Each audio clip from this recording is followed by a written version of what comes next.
إن الله وملائكته يصلون على النبي يا أيها الذين آمنوا صلوا عليه وسلموا تسليما اللهم صل على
মোহাম্মদিয়া লতিফিয়া ইসলামী সমাজ কল্যাণ পরিষদের উদ্যোগে দ্বিতীয় বার্ষিক ইসলামী সুন্নি মহাসম্মেলনের সম্মানিত সভাপতি, মোহাম্মদিয়া লতিফিয়া ইসলামী সমাজ কল্যাণ পরিষদের সম্মানিত প্রতিষ্ঠান ও প্রতিষ্ঠাতা হাফিজ কারি নুরুল হক সাহেব, উপস্থিত আজকের মাহফিলে আগত ওলামায়ে কেরাম, আমাদের মধ্যে প্রশিক্ষণ বিন্দুসকলের মধ্যেই আজকের অনুষ্ঠানের প্রধান অতিথি আল্লামা মুফতি সাহেব রহমতুল্লাহ আলাইহি শফিকুনাতি, প্রাচ্যের অক্সফোর্ড খ্যাত ঢাকা বিশ্ববিদ্যালয়ের আরবি ভাষা ও সাহিত্য বিভাগের সম্মানিত সহকারী অধ্যাপক হযরত মাওলানা আহমদ হাসান চৌধুরী, আমাদের মধ্যে উপস্থিত আছেন অত্র এলাকার প্রাজ্ঞ মুরব্বিয়ানে কেরাম, যুবক ভাইয়েরা, বিভিন্ন পেশা শ্রেণীর সম্মানিত ভাইয়েরা, অত্র মোহাম্মদিয়া লতিফিয়া ইসলামী সমাজ কল্যাণ পরিষদের সম্মানিত নেতৃবৃন্দ,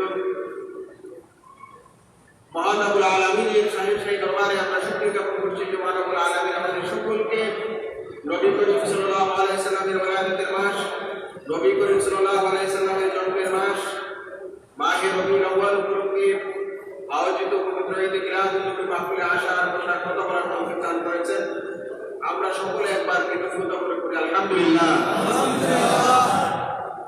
মাযুর হাজিরিন, আজকের আবহাওয়া অত্যন্ত বিরূপ, আজকের নয়, বিগত 2 দিন থেকে। তারপরেও আপনারা যারা এসেছেন, আমি মনে করি মহান রব্বুল আলামিনের অসংখ্য দয়া অনুগ্রহ আপনারা আমার উপর রয়েছে বিধায় আমরা আল্লাহর মসজিদে এসে আল্লাহ রাসূলের ঈদে মিলাদুন নবীর আলোচনা শোনা আল্লাহ রাব্বুল আলামিন আমাদেরকে তৌফিক দান করেছেন, ঠিক কিনা? মাযুর হাজিরিন, আমাদের প্যারা হাবিব আকা ও মাওলা রাহমাতুল লিল আলামিন হযরত মুহাম্মদ রাসূলুল্লাহ সাল্লাল্লাহু আলাইহি সাল্লামের জন্মের পূর্বে এবং জন্মকালীন অসংখ্য অগণিত অলৌকিক ঘটনা সংঘটিত হয়েছে এবং যুগে যুগে এগুলোর যে আলোচনা হচ্ছে এটা একটা বিস্ময়কর বিষয়। আমাদের নবী করিম সাল্লাল্লাহু আলাইহি সাল্লামের নসবের মধ্যে কোনো শিরকি ছিল না। আমাদের নবী করিম সাল্লাল্লাহু আলাইহি সাল্লামের পূর্বপুরুষ হযরত আদম আলাইহিস সালাম থেকে নিয়ে ওনার পিতা আব্দুল্লাহ পর্যন্ত যারাই হযরত নবী করিম সাল্লাল্লাহু আলাইহি সাল্লামের মোহরে নবুয়তকে ধারণ করেছেন, তাদের মধ্যে কোনো জাহিলিয়াতের লেশ মাত্র ছিল না। সুবহানাল্লাহ। আল্লাহ রাব্বুল আলামিন সম্পর্কে পবিত্র কোরআনে ঘোষণা করছেন, ওয়া তাকাল্লুবাকা ফিস সাজিদিন, হে নবী, আমি আপনাকে সেজদাকারীদের মধ্যে আপনার আবর্তন আমি লক্ষ্য করেছি। সুবহানাল্লাহ।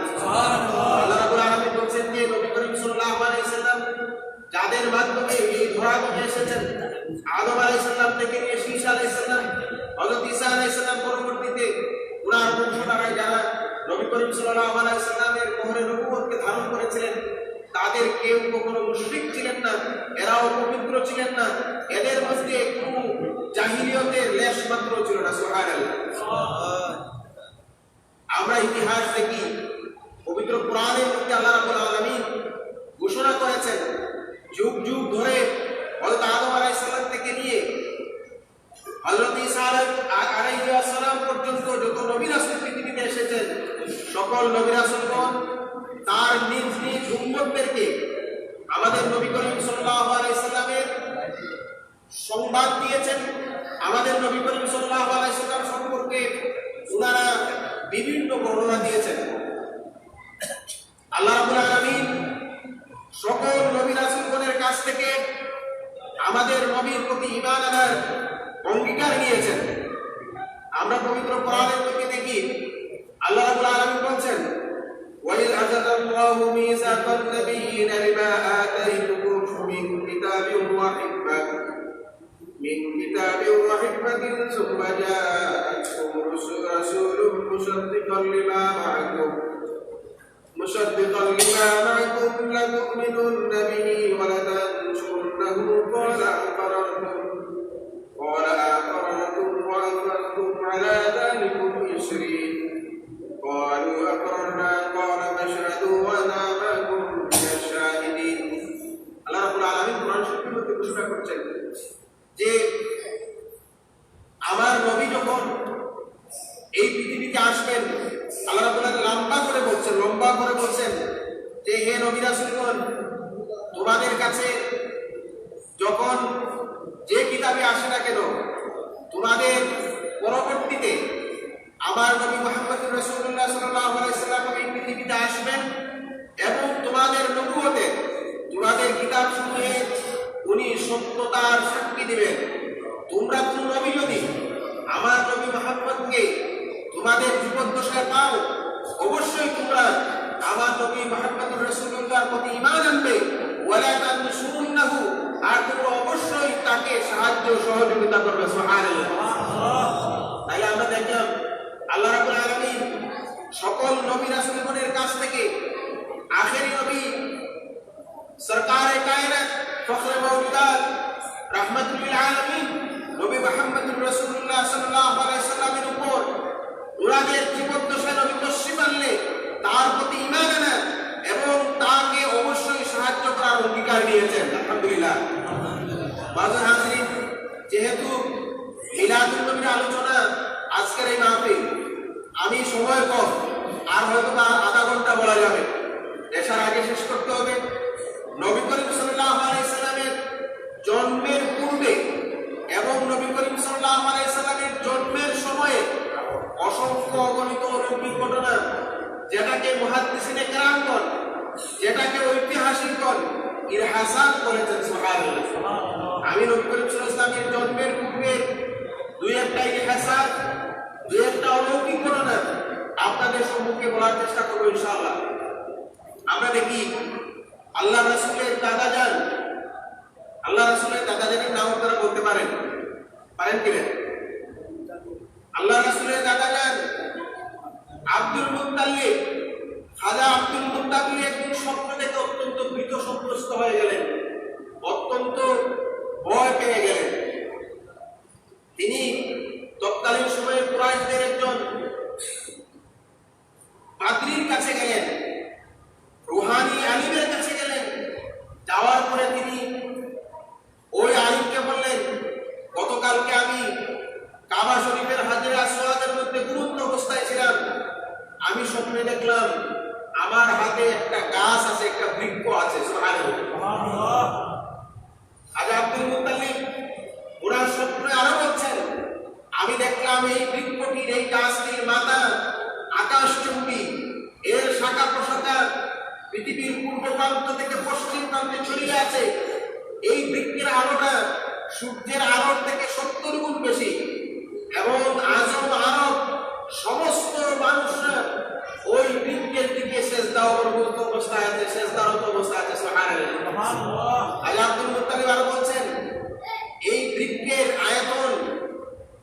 বৃক্ষের আলো ক্রমেই বাড়তেই থাকছে। আজ আব্দুল মুত্তালিব আরো বলছেন, আমি দেখলাম কুরাইশদের একটা দল এই বৃক্ষের শাখা প্রশাখাকে ধারণ করে আছে।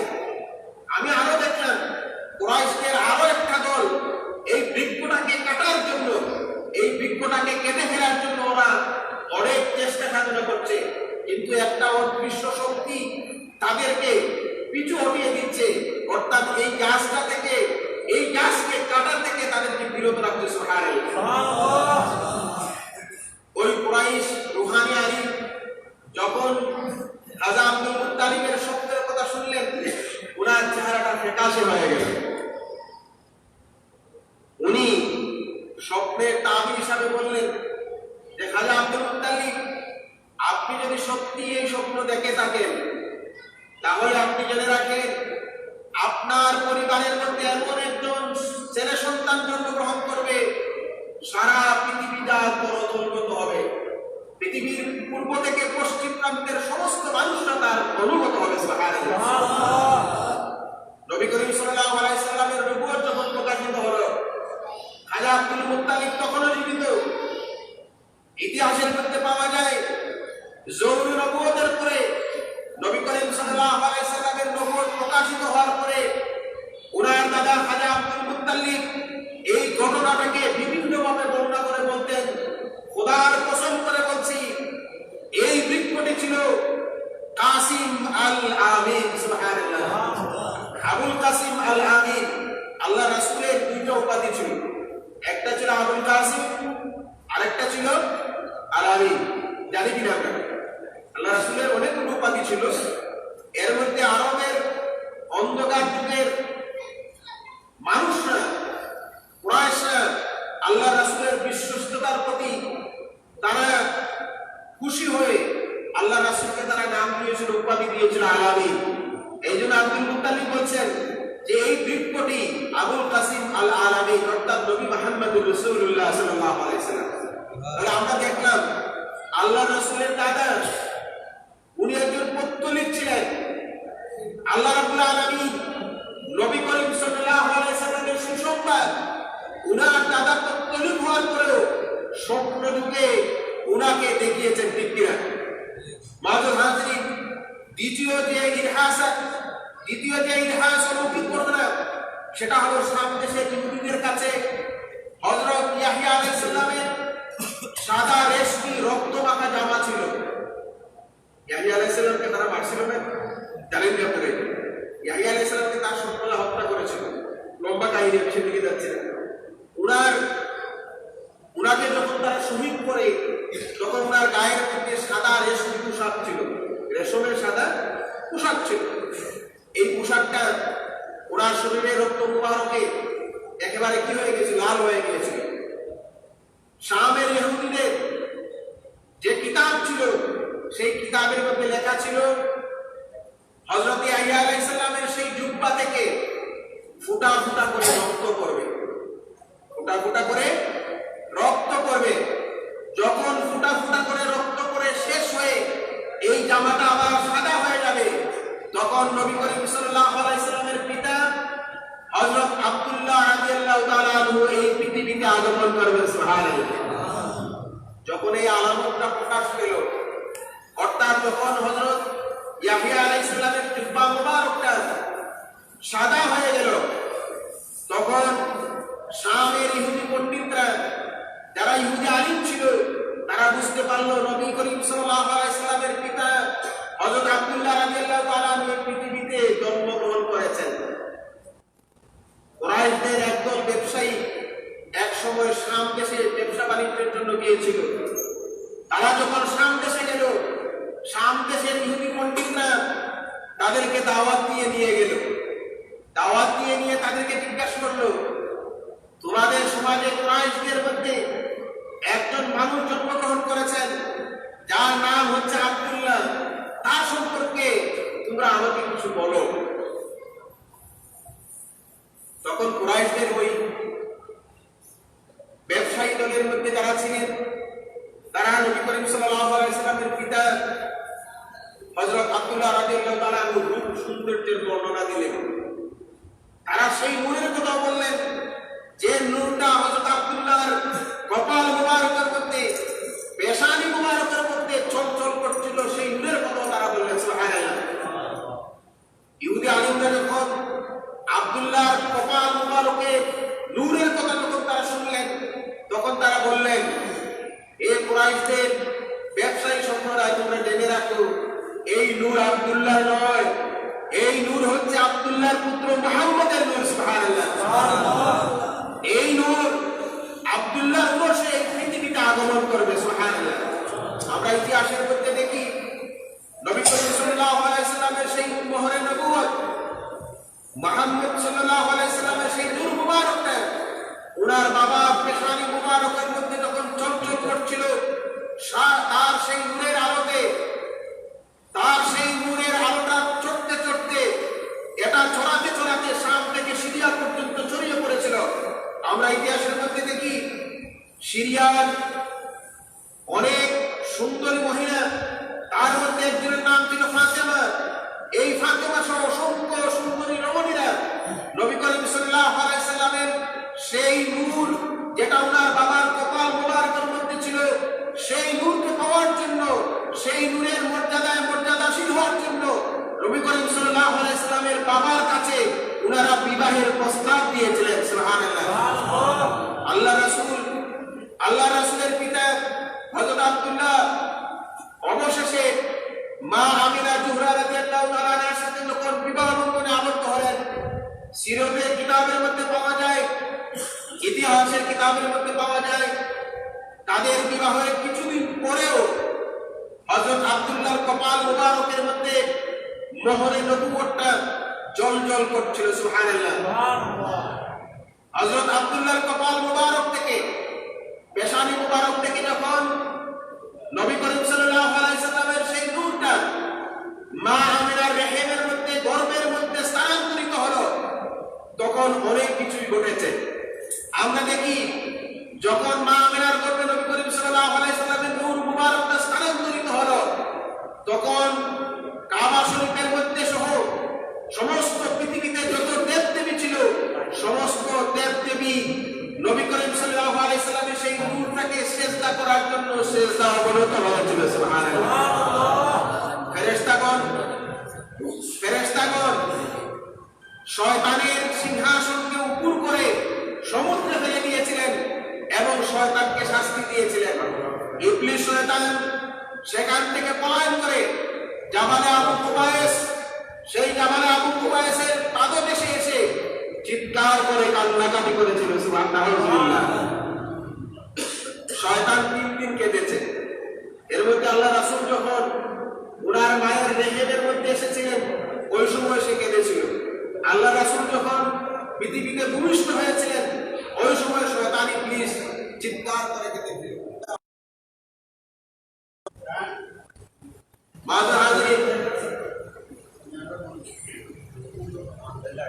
হযরত নবী করিম সাল্লাল্লাহু আলাইহি সাল্লামের জন্মের পূর্বের অলৌকিক ঘটনাগুলির মধ্যে একটা ঘটনা হচ্ছে, আল্লাহ রাসূল ওনার মায়ের গর্ভে আসার পূর্বে মক্কা শরীফে দীর্ঘদিন যাবৎ খরা ছিল, খরা পর্যন্ত বৃষ্টি হয় না। বৃষ্টি না হওয়ার কারণে জমিন ফেটে একেবারে চুরচার হয়ে গিয়েছিল, গাছপালা শুকিয়ে একবারে কাঠ হয়ে গিয়েছিল। মক্কার মানুষরা তারা অর্ধাহারে অনাহারে অনেক কষ্টে তাদের দিন পার করছিলেন। মা আমিনার গর্ভে যখন নবী করিম সাল্লাল্লাহু আলাইহি সাল্লাম জন্মগ্রহণ করলেন, মা আমিনার গর্ভে যখন নবী করিম সাল্লাল্লাহু আলাইহি সাল্লামের নূর মুবারক আসলো, ইতিহাসের মধ্যে পাওয়া যায় শুধু মক্কার জমিন নয়, সারা বিশ্বের জমিন সেদিন একেবারে সবুজ শ্যামল হয়ে গিয়েছিল। গাছপালার মধ্যে সেদিন ফল এবং ফুলে সুশোভিত হয়ে গিয়েছিল। সুবহানাল্লাহ। এই জন্য মক্কাবাসীরা এই বছরকে তারা আনন্দ উল্লাসের বছর হিসাবে তারা অভিহিত করেছিল। সুবহানাল্লাহ। আমরা সকলে জানি আব্রাহা বাদশা কাবা শরীফ ধ্বংস করার জন্য এসেছিল। আমরা জানি না? জানি কিনা? আব্রাহা বাদশা কাবা শরীফ ধ্বংস করার জন্য এসেছিল। লম্বা কাহিনী। আমি 2 মিনিটে বলি, আব্রাহাম বাদশাহ যখন কাবা শরীফ ধ্বংস করার জন্য আসলো, সে কাবা শরীফ তো ধ্বংস করতে পারেনি নাই, বরং আল্লাহ রাব্বুল আলামিন আব্রাহাম বাদশাহকে তার দলবল সহ ছোট্ট একটা পাখি, আবাবিল পাখি, যেটা চড়ুই পাখির মতো ছোট্ট একটা পাখি, সেই পাখির দ্বারা আবাবিল বাদশাহ সহ তার দলবলকে একবারে সমূলে ধ্বংস করে দিয়েছিলেন। সুবহানাল্লাহ।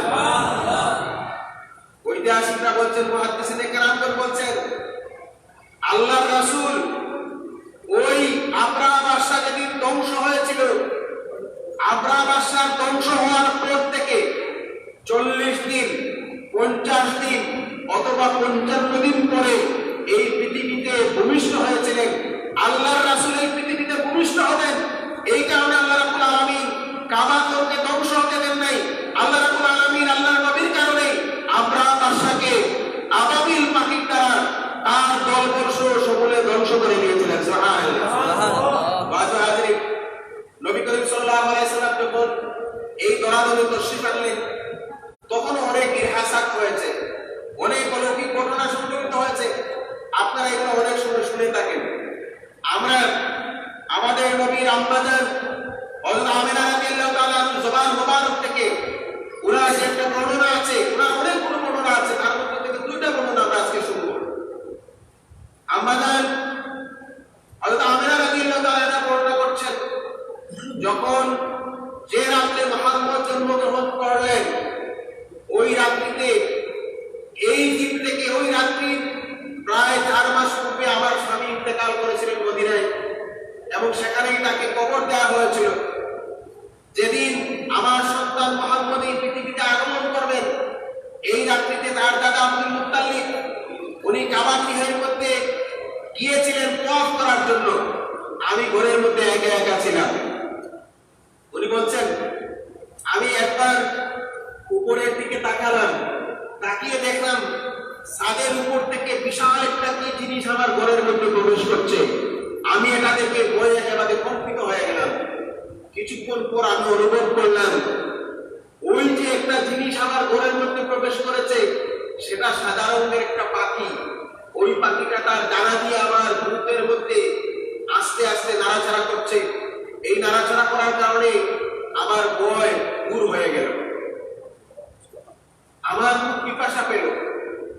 আমি দেখলাম ওই যে সাদা পাখিটা, সে সাদা রঙের একটা পাত্রের মধ্যে সাদা জাতীয় পানি আমার কাছে নিয়ে আসলো। আমি কয়েক বুক পান করলাম। হঠাৎ করে আমি দেখি কে যেন আওয়াজ করে বলছে, সেই ফেরাউন, যে ফেরাউন পথভ্রষ্ট হয়ে গিয়েছিল, যে ফেরাউন কাফের হয়ে গিয়েছিল, আমি হচ্ছি সেই ফেরাউনের স্ত্রী আসিয়া। আল্লাহ রাসূলের আম্মাজান হযরত আমিনা রাদিয়াল্লাহু তাআলা আনহা বলছেন, কিছুক্ষণের মধ্যে আমি শুনলাম দ্বিতীয় আরেকজন বলছেন, আমি হচ্ছি হযরত ঈসা আলাইহিস সালামের মা, আমি হচ্ছি ইমরানের কন্যা মারিয়াম। আমাদের সাথে যারা আছেন তারা হচ্ছেন বেহেশতের হুররা। আল্লাহ রাসূলের মা আমিনা রাদিয়াল্লাহু তাআলা আনহা বলছেন, এই সমস্ত হুররা আমাকে চারদিকে বেষ্টন করে রেখে আমাকে বিভিন্ন বিষয় জিজ্ঞাসাবাদ করছেন। হঠাৎ করে আমি দেখলাম আকাশ থেকে একটা রেশমি চাদর আকাশ থেকে পৃথিবীর নিচ পর্যন্ত একেবারে বিস্তৃত অবস্থায় আছে। আমাকে কেউ যদি ডেকে বলছে এটাকে ধরার জন্য। যখন আমার চোখ থেকে এই পর্দাটা সরে গেল, তখন আমি পৃথিবীর পূর্ব প্রান্ত থেকে পশ্চিম প্রান্ত পর্যন্ত একেবারে স্পষ্ট দেখতে পেলাম। সুবহানাল্লাহ। কিছুক্ষণ পর একটা মেঘমালা আসলো। মেঘমালা আসার কারণে আমার চোখের সামনে থেকে আমি যে মুহাম্মদকে ভূমিষ্ঠ করেছি, সেই মুহাম্মদ সরে গেলেন। ওনার মা বলছেন, আমি যখন আমার ছেলে মুহাম্মদকে ভূমিষ্ঠ করলাম, আমি যখন প্রসব করলাম, তখন আমি দেখলাম আমার সেই শিশু সন্তানটি সেজদারত অবস্থায় আছেন। সুবহানাল্লাহ। আমি দেখলাম আমার ওই সন্তানটি তার একটা আঙ্গুলের দ্বারা আকাশের দিকে ইশারা করছে। সুবহানাল্লাহ।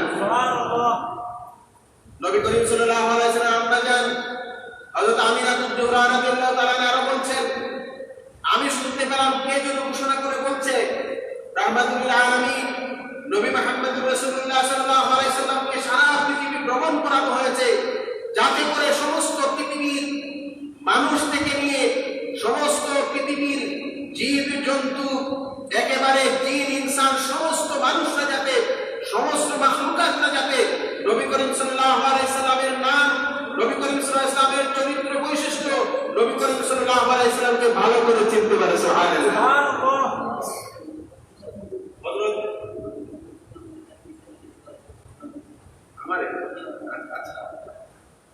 এখন আমরা জানি আমিনা রাদিয়াল্লাহু তাআলা বলছেন, আমি আমার ছেলেকে এমন পোশাক পরিহিত অবস্থায় দেখলাম যেটা দুধের থেকেও আরো সাদা এবং রেশমের থেকেও আরো কোমল। সুবহানাল্লাহ।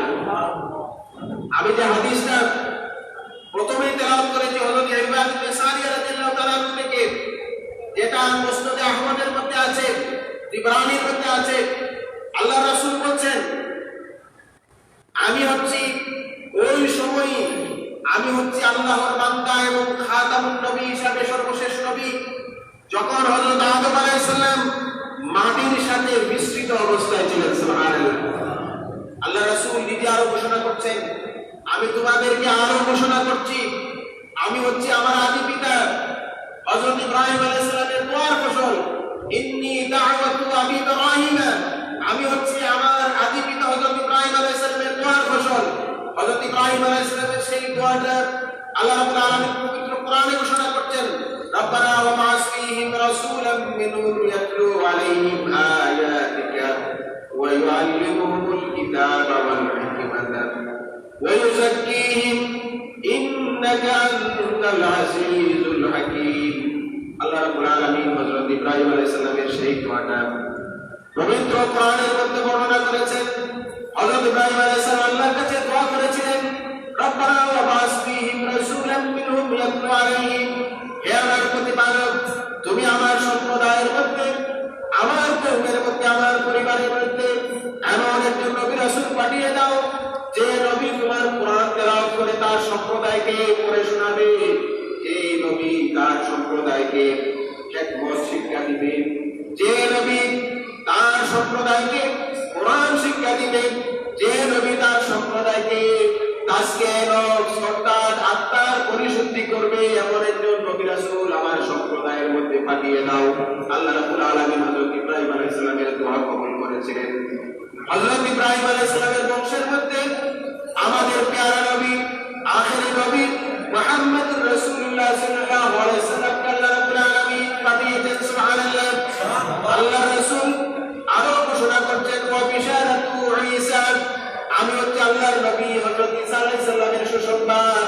হযরত ঈসা আলাইহিস সালাম তাওরাতের মধ্যে ঘোষণা আছে, হযরত ঈসা আলাইহিস সালাম তার সম্প্রদায়কে বলেছিলেন, ওয়া মুবাশশিরাম বিরাসূলিন ইয়াতি মিন বাদি ইসমুহু আহমদ, হে আমার সম্প্রদায়, আমি আমার পরে তোমাদের জন্য এমন একজন নবীর সুসংবাদ দিয়ে যাচ্ছি, যে নবী ধরাধামে আসবেন, যার নাম হবে আহমদ। সুবহানাল্লাহ।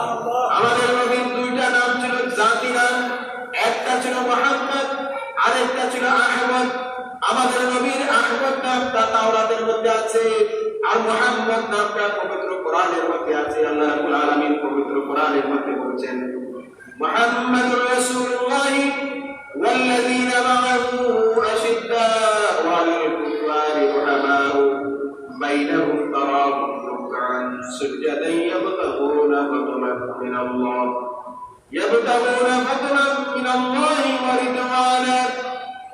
আল্লাহ রাসূল বলেন, আমি আমার মায়ের সেই স্বপ্ন, যে স্বপ্নটা আমার মা দেখেছিলেন, নবীগণের মা গণ এইভাবে স্বপ্ন দেখতেন।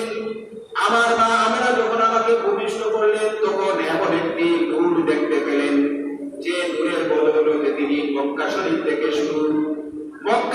থেকে সুদূর সিরিয়ার প্রাসাদ পর্যন্ত দেখতে পেরেছিলেন। সুবহানাল্লাহ। মাযুর হাজিরিন, আম্মাজান আয়েশা রাদিয়াল্লাহু তাআলা, আম্মাজান হযরত আমিনা রাদিয়াল্লাহু তাআলা বলছেন, আমি একদিন ঘুমন্ত অবস্থায় ছিলাম, আমাকে স্বপ্ন যুগে দেখানো হলো, কে যেন আমাকে ডেকে ডেকে বলছে, ওগো আমেনা, তোমার কাছে এমন একটি আমানত রাখা হয়েছে, তোমার রেহেমের মধ্যে, তোমার গর্বের মধ্যে এমন একটি আমানত রাখা হয়েছে, যিনি হচ্ছেন এই পৃথিবীর সর্দার, তিনি হচ্ছেন এই পৃথিবীর সর্বশ্রেষ্ঠ একজন মানুষ। সে যখন ভূমিষ্ঠ হবে তার নাম রাখবে মুহাম্মদ। আর যখন তাকে তুমি রেহেমের মধ্যে রাখবে, তখন তোমার অবস্থাকে তুমি মানুষের কাছ থেকে গোপন রাখবে। আম্মা জান হযরত আমেনা রাদিয়াল্লাহু তাআলা আনহা ঘোষণা করছেন, আমার আদরের দুলালী মুহাম্মদ যখন আমার রেহেমের মধ্যে আসলেন, আমার গর্ভের মধ্যে আসলেন, আমি বুঝতে পারলাম না যে আমি কাউকে গর্ভে ধারণ করেছি। কারণ গর্ভবতী মহিলা হওয়ার পরে মহিলারা সাধারণত ওজন অনুভব করেন, সাধারণত কষ্ট অনুভব করেন, সাধারণত অনেক বেদনা অনুভব করেন। আল্লাহ রাসূলের আম্মা হযরত আমেনা রাদিয়াল্লাহু তাআলা বলছেন, আমি যখন আমার ছেলেকে গর্ভে ধারণ করলাম, আমি কোনো প্রকার কষ্ট অনুভব করলাম না, আমি কোনো প্রকার বেদনা অনুভব করলাম না। শুধুমাত্র একটা আলামত আমার মধ্যে দেখা দিল, সেটা হচ্ছে শুধুমাত্র আমার ঋতুস্রাব, অর্থাৎ আমার হায়েস্তা বন্ধ হয়ে গিয়েছিল। সুবহানাল্লাহ। মাঝে হাজরিন, আল্লাহ রাসূল এই পৃথিবীতে যখন আসলেন, আল্লাহ রাসূলের জন্মকালীন অনেক ঘটনা আমরা হাদিসের মধ্যে পাই, আমরা বিভিন্ন তারিখের কিতাবের মধ্যে পাই। আল্লাহ রাসূলের ফুফু, উনি বর্ণনা করতেছেন, মুহাম্মদুর রাসূলুল্লাহ সাল্লাল্লাহু আলাইহি সাল্লাম যখন এই পৃথিবীতে আসবেন, ওই রাত্রিতে ওনার মা আমেনার খেদমতে আমি সাহায্যকারী হিসেবে ছিলাম। আল্লাহ রাসূলের ফুফু সাফিয়া রাদিয়াল্লাহু তাআলা বলছেন, মুহাম্মদ যখন পৃথিবীতে আসলেন, ওনার মার গর্ভ থেকে যখন ভূমিষ্ঠ হলেন, আমি দেখলাম একটা নূর, যে নূরের কারণে ওই ঘরের মধ্যে যে বাতিটা ছিল, যে হারিকেনটা ছিল, সেটা একেবারে ম্লান হয়ে গিয়েছিল। আল্লাহ রাসূলের ফুফু হযরত সাফিয়া রাদিয়াল্লাহু তাআলা বলছেন, আল্লাহ রাসূল যখন পৃথিবীতে ভূমিষ্ঠ হলেন, আমি 10টা নিদর্শন দেখলাম, 10টা নমুনা দেখলাম, 10টা আশ্চর্য বিষয় দেখলাম, যে 10টা বিষয় সাধারণত দেখা যায় না। এক নম্বরে উনি বলছেন, মুহাম্মদুর রাসূলুল্লাহ যখন এই পৃথিবীতে আসলেন, তখন উনি সেজদারত অবস্থায় এই পৃথিবীতে আসলেন। সুবহানাল্লাহ। 2 নম্বরে উনি বলছেন, উনি সেজদা থেকে মাথা উঠিয়ে স্পষ্ট আরবি ভাষায় লা ইলাহা ইল্লাল্লাহ ওয়া আন্নি মুহাম্মাদুর রাসূলুল্লাহ বলতেছেন, এটা আমার নিজ কানে শুনেছি। সুবহানাল্লাহ। 3 নম্বর, আল্লাহ রাসূলের ফুফু জান বলতেছেন, আমি 3 নম্বর যে জিনিসটা দেখলাম, যে আশ্চর্য ঘটনা আমি দেখলাম, যে আশ্চর্য নিদর্শন দেখলাম, সেটা হচ্ছে আল্লাহ রাসূলের চেহারা মুবারক থেকে যে আলোটা, যে নূরটা বের হচ্ছিল, সেই নূরের বদৌলতে সমস্ত ঘরটা আলোকিত হয়ে গিয়েছিল। সুবহানাল্লাহ। চতুর্থ যে আশ্চর্যজনক ঘটনা উনি নিজে দেখেছেন, বর্ণনা করতেছেন, আমি যখন আমার ভাইকে গোসল দেওয়ার জন্য চেষ্টা করলাম, তখন গায়েবী আওয়াজ শুনতে পেলাম, তখন গায়েবী আওয়াজ শুনতে পেলাম যে তুমি কষ্ট করো না, আমি আমার হাবিবকে পুত পবিত্র অবস্থায় এই পৃথিবীতে পাঠিয়েছি। সুবহানাল্লাহ। 5 নম্বর যে আশ্চর্য ঘটনা, যে অলৌকিক ঘটনা, হযরত সাফিয়া রাদিয়াল্লাহু তাআলা থেকে তিনি বর্ণনা করতেছেন, আমার ভাই যখন এই পৃথিবীতে আসলেন, উনি ছিলেন আমি এটা যখন ফরক করার চেষ্টা করলাম, এটা যখন বোঝার চেষ্টা করলাম, এটা যখন দেখতে গেলাম, তখন দেখলাম নবী মুহাম্মদুর রাসূলুল্লাহ সাল্লাল্লাহু আলাইহি সাল্লাম খতনাকৃত অবস্থায় এই পৃথিবীতে এসেছেন। সুবহানাল্লাহ। আল্লাহ রাসূল মুসলমান অবস্থায়, খতনাকৃত অবস্থায় এই পৃথিবীতে এসেছেন। সুবহানাল্লাহ। আল্লাহ রাসূলের ফুফু, উনি 6 নম্বর যে অলৌকিক ঘটনার বর্ণনা দিচ্ছে, উনি বলতেছেন, আমি আমার ভাইকে যখন কাতর শরীরে পড়ানোর জন্য চেষ্টা করলাম, তখন ওনার কাঁধের মধ্যে, ওনার স্কন্ধের মধ্যে আমি বহরে নবুয়ত দেখতে পেলাম। সুবহানাল্লাহ। 7 নম্বর যে অলৌকিক ঘটনার কথা উনি বর্ণনা করতেছেন। উনি বলতেছেন, আমি দেখলাম আমার ভাইপো নবী মুহাম্মদুর রাসূলুল্লাহ সাল্লাল্লাহু আলাইহি সাল্লামের দুই বাহুর মাঝখানে লেখা রয়েছে মুহাম্মদুর রাসূলুল্লাহ সাল্লাল্লাহু আলাইহি ওয়াসাল্লাম। সুবহানাল্লাহ। আরো তিনটা বর্ণনা শাওয়াহিদুন নবুওয়াতের মধ্যে বলা হয়নি, 7টার কথা বলা হয়েছে। আমি যে 7টার কথা বললাম এটা শাওয়াহিদুন নবুওয়াতের মধ্যে আছে, এখানের মধ্যে 3টার বর্ণনা পাওয়া যায়। আল্লাহ রাসূলের দাদা যান খাজা আব্দুল মুত্তালিব আল্লাহ রাসূলের জন্মকালীন বর্ণনা করছেন। উনি বলতেছেন, আমার নাতি মুহাম্মদ যেদিন এই ধরাধামে আসবে ওই রাত্রিতে আমি কাবা শরীফে আল্লাহর ঘর তওয়াফ করার জন্য চলে গিয়েছিলাম। এখন একটা জিনিস এখানে বলি, আপনারা মনে করতে পারেন যে হজ আল্লাহর ঘরের তওয়াফ আল্লাহ রাসূলের করে এসেছে, না। আল্লাহর ঘরের তওয়াফ এবং হজ হযরত আদম আলাইহিস সালাম থেকে শুরু হয়েছিল, তবে পদ্ধতি ভিন্ন ছিল। আল্লাহর রাসূল যে পদ্ধতি আমাদেরকে শিক্ষা দিয়েছেন, আমরা যেভাবে হজ করি, আমরা যেভাবে তওয়াফ করি, এগুলো আল্লাহ রাসূল আমাদেরকে শিক্ষা দিয়েছেন। আল্লাহ রাসূলের শিক্ষার পদ্ধতি এর আগেও আইয়ামে জাহিলিয়াতের যুগেও যখন মানুষ একেবারে পশুত্বে শেষ সীমায় পৌঁছে গিয়েছিল, ওই সময়ও মানুষরা হজে আসতো, মানুষরা আল্লাহর ঘর তওয়াফ করতো। সেটা কিভাবে জানেন? আল্লাহর ঘর তওয়াফ তারা উলঙ্গ অবস্থায় করতো, তারা কাপড়বিহীন, তারা কাপড় ছাড়া আল্লাহর ঘর তওয়াফ করতো। তাদেরকে যখন বলা হতো যে তোমরা আল্লাহর ঘর উলঙ্গ হয়ে তওয়াফ করো কেন, তখন তারা বলতো, আমরা পাপ করতে করতে আমাদের কাপড় সবগুলোকে অপবিত্র করে ফেলেছি, এইগুলো দিয়ে আমাদের তওয়াফ হবে না, এই জন্য কাপড় খুলে আমরা উলঙ্গ হয়ে তওয়াফ করি। এটা ছিল কাদের অন্ধকার যুগে, আইয়ামে জাহিলিয়াতের যুগে আল্লাহর ঘর তওয়াফের পদ্ধতি। আল্লাহ রাসূলের দাদা উনি কাবা শরীফের রক্ষক ছিলেন, খাদিম ছিলেন। আব্রাহা বাদশা যেদিন কাবা ঘর ধ্বংস করতে এসেছিল, সেখানে লম্বা কাহিনী সময় থাকলে বলতাম। আমরা দেখি যে খাজা আব্দুল মুত্তালিব বলতেছেন, আমার নাতি যে রাত্রে জন্মগ্রহণ করবে, ওই রাত্রে আমি আল্লাহর ঘর কাবা শরীফ জিয়ারতে চলে গিয়েছিলাম। গভীর রাত যখন হলো, মধ্যরাত্রি যখন অতিবাহিত হলো, আমি আব্দুল মুত্তালিব সচক্ষে দেখতে পেলাম মাকামে ইব্রাহিমের দিকে কাবা ঘর সেজদারত অবস্থায় চলে গিয়েছে। সুবহানাল্লাহ। আমি দেখতে পেলাম ওই জায়গা থেকে আল্লাহু আকবার ধ্বনি আসতেছে। সুবহানাল্লাহ। কাবা শরীফের যত দেবদেবী ছিল, যত মূর্তি ছিল, সবগুলা ভেঙে চুরমার হয়ে গিয়েছিল। কাবা শরীফের সর্ববৃহৎ মূর্তি, যেটার নাম ছিল হুবল, ওই হুবল মূর্তিটা উপর হয়ে একবারে জমিনের মধ্যে পড়ে গিয়েছিল এবং একটা অদৃশ্য আওয়াজ আমি শুনতে পেয়েছিলাম।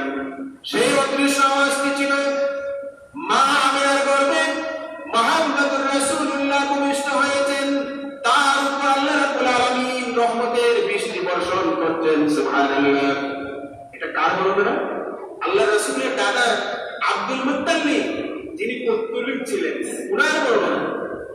মাযুল হাজিরিন, আমরা যদি বিভিন্ন হাদিসের কিতাব দেখি, আমরা দেখি কোরআন শরীফ যদি আমরা দেখি, তাহলে আমরা দেখি আল্লাহ রাসূল ছিলেন রাহমাতুল লিল আলামিন।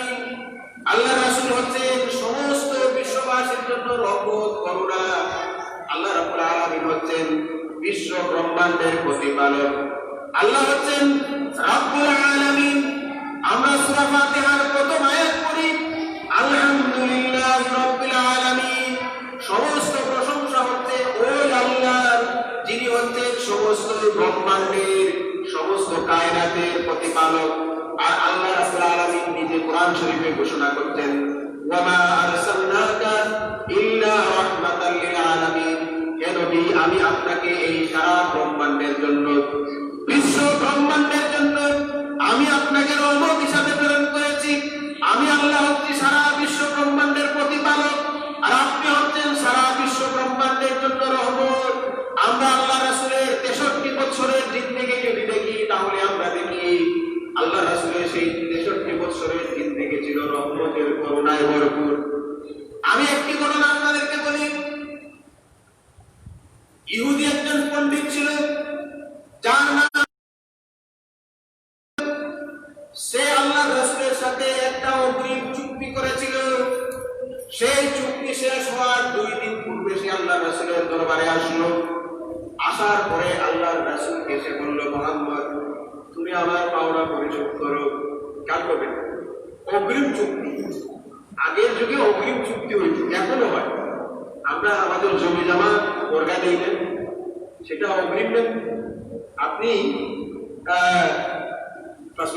ঠিক আছে, আমরা পুরো জমি কিছুদিন পরে দিব কিনা, অন্তত পক্ষে 5 মাস 4 মাস আগে দিই কিনা, বর্গা দিই কিনা, আগে দিই কিনা, এটা তো অগ্রিম চুক্তি।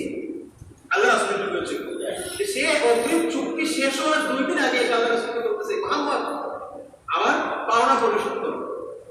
আল্লাহ রাসূল তার এই কথা প্রক্ষেপ করতেছেন না। ওই লোকটা আল্লাহ রাসূলের খাবার মুবারক করে কান দিয়ে বেয়াদবি করে ফেলল। নাউজুবিল্লাহ। এই লোকটা কর্কশ দৃষ্টি সে আল্লাহ রাসূলকে খারাপ ভাষায় বলল, মুহাম্মদ, তুমি কি আমার পাওনা পরিশোধ করবে না? আমি তোমাকে ভালো করে চিনি, তুমি হচ্ছে আব্দুল মুত্তালিবের বংশের সবচেয়ে বড় টাল বাহানাকারী। নাউজুবিল্লাহ। এই মজলিসের মধ্যে হযরত ওমর রাদিয়াল্লাহু তাআলা আনহু ছিলেন। হযরত ওমর রাদিয়াল্লাহু তাআলা আনহু এই ইহুদি পাদ্রীর অশিষ্ট আচরণ থেকে, খারাপ আচরণ থেকে উনি রাগে তেলে বেগুনে জ্বলে উঠলেন। ওই লোকটাকে ধমক দিয়ে বললেন, এই ইহুদি পণ্ডিত, তুমি আল্লাহ রাসূলের সাথে কি আচরণ করছো? তুমি কি বুঝতে পারছো না? আল্লাহ রাসূলের সাথে তুমি কি আচরণ করছো? ওমর রাদিয়াল্লাহু তাআলা ধমক দিলেন ওই ইহুদি পাদ্রীকে, যার নাম ছিল যায়েদ ইবনে সানা। কিন্তু আমরা দেখি হাদিসের মধ্যে পাওয়া যায় হযরত ওমর রাদিয়াল্লাহু তাআলা আনহু ওই ইহুদিকে ধমক দিয়েছেন, আল্লাহ রাসূল মুস্কি মুস্কি হাসতেছেন। সুবহানাল্লাহ। কিছুক্ষণ পর আল্লাহ রাসূল ওমর রাদিয়াল্লাহু তাআলা আনহুকে ডেকে বললেন, ওমর, আমার ধারণা ছিল তুমি আমাকে ওই ইহুদি পণ্ডিতের পাওনার ব্যাপারে তাগদা দিবে। তুমি আমাকে বলে, ইয়া রাসূলুল্লাহ, ওই ইহুদির পাওনাটা আপনি পরিশোধ করে দেন। আর ওই লোকটি আমার সাথে খারাপ আচরণ করতে, তাকে তুমি নম্র ভদ্র আচরণ করার জন্য বলবে। কিন্তু আমি আশ্চর্য হয়ে গেলাম, তোমার কাছ থেকে এরকম ধমক আমি আশা করি নাই। আমি তো তোমার কাছ থেকে সুন্দর আচরণ আশা করেছিলাম, কারণ তুমি হচ্ছে আমার সাহাবী। আল্লাহ রাসূল রাদিয়াল্লাহু তাআলা আনহুকে কিছুক্ষণ পরে বললেন, হে ওমর, ওই ইহুদির পাওনাটা তুমি পরিশোধ করে দাও, আর এই পাওনার অতিরিক্ত আরো 20 সা তাকে তুমি দিয়ে দাও। এই 20 সা অতিরিক্ত এই জন্য দিবে কারণ তুমি তাকে ধমক দিয়েছো। সুবহানাল্লাহ। আল্লাহ রাসূল বলতেছেন, আমার কাছে সে যেটা পায় এইটা তো দিবেই, অতিরিক্ত আরো 20 সা।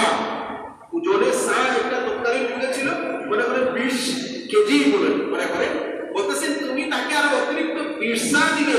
এটা হচ্ছে তুমি যে তাকে ধমক দিয়েছো, এই ধমকের বদলা। সুবহানাল্লাহ।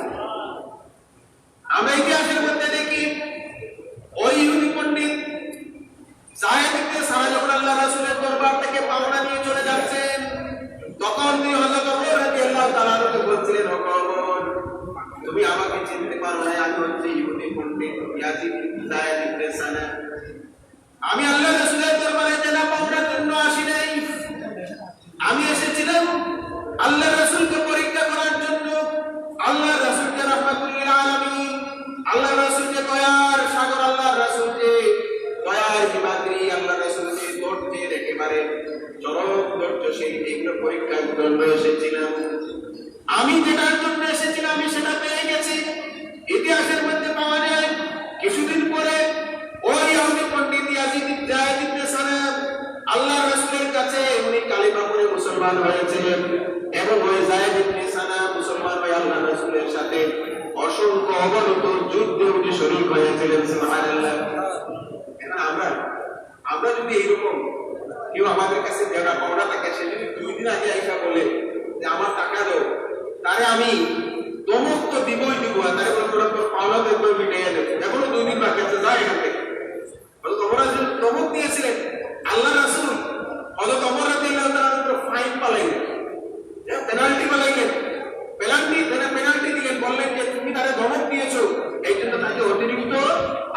হিস্সা দিয়ে যাও। সুবহানাল্লাহ। বাবা হাজরিন, এখন আজান হয়ে যাবে। আজকে যেহেতু মিলাদুন নবীর মাহফিল, মিলাদুন নবীর মাহফিলে আমরা যারা এসেছি, আমরা সকলে আল্লাহ রাসূলের মহব্বতে এসেছি না? আল্লাহ রাসূলের মহব্বত হচ্ছে ঈমানের অংশ। আল্লাহ রাসূল হাদিসের মধ্যে বলেছেন, যতক্ষণ পর্যন্ত আমার মহব্বত তোমাদের অন্তরের মধ্যে পরিপূর্ণ না হবে, তোমরা যতক্ষণ পর্যন্ত তোমাদের সন্তান সন্ততি, তোমার নিজের অন্তরাত্মা, তোমাদের মা বাবা থেকে আমাকে বেশি ভালোবাসবে, ততক্ষণ পর্যন্ত তোমরা সত্যিকারের মুমিন হতে পারবে না। আমরা যেহেতু এখানে ঈদে মিলাদুন নবী মাহফিলে এসেছি, আমরা অবশ্যই আল্লাহ রাসূলের মহব্বতে এসেছি। আল্লাহ রাব্বুল আলামিন যাতে আমাদের সকলের আশাকে কবুল করে, সবাই বলে আমিন। আল্লাহ রাব্বুল আলামিন যাতে আমাদের সকলকে নবী করিম সাল্লাল্লাহু আলাইহি সাল্লামের সত্যিকারের আশিক হওয়ার তৌফিক দান করে, সবাই বলে আমিন। আল্লাহ রাব্বুল আলামিন যাতে আমাদেরকে সকলকে আল্লাহ রাসূলের পূর্ণাঙ্গ অনুকরণ করার তৌফিক দান করে, সবাই বলে আমিন। ওয়া আখিরু দাওয়ানা আলহামদুলিল্লাহি রাব্বিল আলামিন। اللهم صل على سيدنا مولانا محمد وعلى آله وأصحابه وبارك وسلم. اللهم صل على سيدنا مولانا محمد وعلى آله وأصحابه وبارك وسلم. أستغفر الله إن الله غفور رحيم. أستغفر الله ربي من كل ذنب وأتوب إليه. ولا حول ولا قوة إلا بالله العلي العظيم. اللهم آمين. اللهم ربنا ظلمنا أنفسنا وإن لم تغفر لنا وترحمنا لنكونن من الخاسرين. اللهم ربنا اغفر لنا ذنوبنا وذنوب والدينا وارحمهما كما ربياني صغيرا. يا الله رب العالمين, আজকের এই মিলাদুন নবী মাহফিলে তুমি কবুল করে নাও। ইয়া আল্লাহ, জানাশোনা বাদানে যখন কোনো ওসিলা থাকবে না, আল্লাহ এই মিলাদুন নবীর মাহফিলকে আমাদের নাজাতের ওসিলা বানিয়ে দিও। ইয়া আল্লাহ, ইয়া আল্লাহ রাব্বুল আলামিন, মুহাম্মাদিয়া লতিফিয়া ইসলামী সমাজ কল্যাণ পরিষদের উদ্যোগে আয়োজিত এই মাহফিলকে তুমি কবুল করে নাও। আল্লাহ, এই সমাজ কল্যাণ সংস্থার যে সমস্ত ভাইরা আছে, আল্লাহ তাদেরকে তুমি কবুল করে নাও। আল্লাহ, তাদের জীবনকে উজালা করে দাও। আল্লাহ, সারা জিন্দেগি আল্লাহ মকবুল গোলামের মধ্যে আল্লাহ তাদেরকে মুতমাইন থাকার তৌফিক দিয়ে দাও। ইয়া আল্লাহ রাব্বুল আলামিন, আমাদের আদরের মা বাবাকে মাফ করে দাও। বিশেষভাবে আমাদের যাদের মা বাবা অন্ধকার কবরে আছেন, তাদেরকে গরিবকে রহমত এনায়েত করো। আল্লাহ, যারা আয়াতে বাকি আছেন, আয়াতের মধ্যে বরকত দাও। ইয়া আল্লাহ, আমাদের আওলাদেরকে আল্লাহ নেক সন্তান বানিয়ে দাও। ইয়া আল্লাহ, যারা অসুস্থ আছেন, আল্লাহ তাদেরকে সুস্থতা দিয়ে পরিবর্তন করে দাও। আল্লাহ, অনেক ভাইরা তো আছে, আল্লাহ তাদেরকে জয় প্রত্যাশা তুলে পুরা করে দাও। আল্লাহ, আমাদেরকে তুমি বেশি বেশি করে তোমার নাম নেওয়ার তৌফিক দান করো। আল্লাহ, আমাদেরকে ঘরে বাইরে শান্তিতে রেখে দিও। ইয়া আল্লাহ, اللهم ربنا تقبل منا انك انت السميع العليم وتب علينا يا مولانا انك انت التواب الرحيم. بفضل سبحان ربك رب العزه عما يصفون وسلام على المرسلين والحمد لله رب العالمين. آمين. السلام عليكم. আলহামদুলিল্লাহ, অনেক অনেক মুবারকবাদ। হুজুরের কাছ থেকে অত্যন্ত মহামূল্যবান নসিহতমূলক বয়ান শুনছিলাম। তাই হুজুরকে আমাদের মুহাম্মাদিয়া লতিফিয়া ইসলামী সমাজ কল্যাণ পরিষদের পক্ষ থেকে জানাচ্ছি অনেক অনেক মুবারকবাদ। নির্দিষ্ট সময় নামাজ আদায় করা প্রত্যেক মুমিনদের উপর অবশ্যই কর্তব্য। আল কুরআন